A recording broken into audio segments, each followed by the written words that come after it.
प्यारे दोस्तों, अस्सलामु अलैकुम वरहमतुल्लाहि वबरकात। एक छोटी सी दुआ जिसको लेकर के ये कहा गया है, इंसान जैसा चाहता है वैसा हो जाता है। इस दुआ को पढ़कर इंसान कितनी भी सख्त मुश्किल में होता है, वो मुश्किल से बाहर आ जाता है। कितने भी उसके काम बिगड़े हुए वो बन जाते हैं। क्यों? क्योंकि इस दुआ का तर्जुमा सुन लें पहले आप। इस दुआ का तर्जुमा होता है, ऐ मेरे रब, मैं बेबस हूँ, तू मेरी मदद फरमा। ये जो दुआ मैं बता रहा हूँ इसका मतलब होता है। और ये पढ़ने के बाद में इंसान सच्चे दिल से जिस मकसद के लिए गिड़गिड़ा कर आजिज़ी होकर सच्चे दिल से जिस मकसद के लिए हाथ उठा देता है, यकीन जानिएगा वो दुआ फ़ौरन कबूल हो जाती है। आपके काम बिगड़े हुए हैं तो ये दुआ पढ़ लेना, काम बन जाएंगे इंशाल्लाह। रुकावटें हैं, कामों में रुकावटें आ रही, कोई इंसान की वजह से, दुश्मनों की वजह से, ये दुआ पढ़ लेना, कैसी भी रुकावटें हो सब ख़त्म हो जाएंगी। आप ये मान के चलिएगा, हर जायज़ हाजत को पूरी करने के लिए ये दुआ बताई गई। कोई भी इंसान इशा की नमाज के बाद में जब बिस्तर पर सोने जाए, सोने से पहले इशा की नमाज मुकम्मल कर ले, उसके बाद में इसको पढ़ ले। सजदे में सिर रख कर ये जो दुआए मुबारक है 21 मरतबा पढ़े। पाक साफ़ होकर ताज़ा वज़ू करके इशा की नमाज के बाद पढ़ रहे हैं तो वज़ू वैसे ही आपने कर रखा होगा। 21 मरतबा इस दुआए मुबारक को कोई भी इंसान सजदे में सिर रख कर पढ़े और सजदे की हालत में ही फिर रब तबारक व तआला से दुआ करे, यकीन जानिएगा उस दायरे से उठने से पहले पहले अल्लाह उसकी दुआ को पूरा कर देता है। इतनी कामयाब ये दुआ मुबारक है।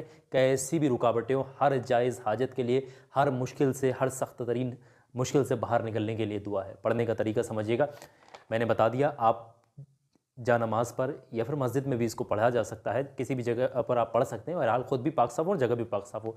पढ़ने का तरीका ये, सजदे की हालत में आपने पढ़ना 21 मरतबा इस दुआ मुबारक को। बिस्मिल्लाहिर्रहमानिर्रहीम।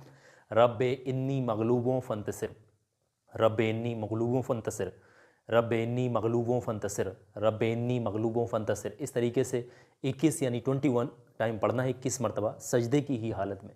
फिंगर्स पर भी आप काउंट कर सकते हैं। ध्यान रखना है आपने, आराम आराम से पढ़ना है, जल्दबाजी नहीं करनी।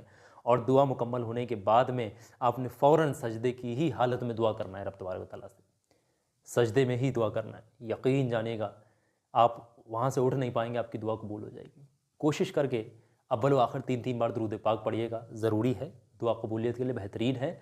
हमारे प्यारे आका हुज़ूर सल्लल्लाहु ताला अलैहि वसल्लम पर, यानी ये दुआ पढ़ने के लिए आप सजदे में जाएंगे, उससे पहले 3 बार दुरूद पाक पढ़ लेना। और जब सजदे से आप उठेंगे, आपका काम पूरा हो जाएगा, पढ़ लेंगे सब कुछ, तो उसके बाद में आप आखिर में 3 बार दुरूद पाक पढ़ लीजिएगा, ज़रूरी है। तो ये वो कामयाब दुआ है जिसका मतलब होता है, ऐ मेरे रब, मैं बेबस हूँ, तू मेरी मदद फरमा।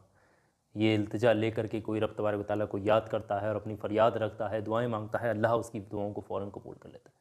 अल्लाह आपको कामयाबी दे। ज़्यादा से ज़्यादा लोगों तक इस नेक चीज़ को शेयर करिएगा, सब आप कामयाबी की नीयत से। और चलते चलते आप लोगों से आखिर में एक बात कहना चाहता हूँ, बहुत ध्यान से सुन लीजिएगा। देश दुनिया के किसी भी कोने से कोई भी इंसान इस क्लिप को देख रहा है, एक छोटा सा वीडियो मैं बताना चाहता हूँ, ये स्क्रीन पर दिखा रहा हूँ। हर इंसान के काम आने वाला वीडियो है, क्योंकि कुछ ऐसी चीज़ों का इसमें ज़िक्र किया गया है जो कि आपको हमेशा हिफाजत दे सकती, जादू टोना दुश्मन हर चीज़ से। अभी क्लिक करके देख लें।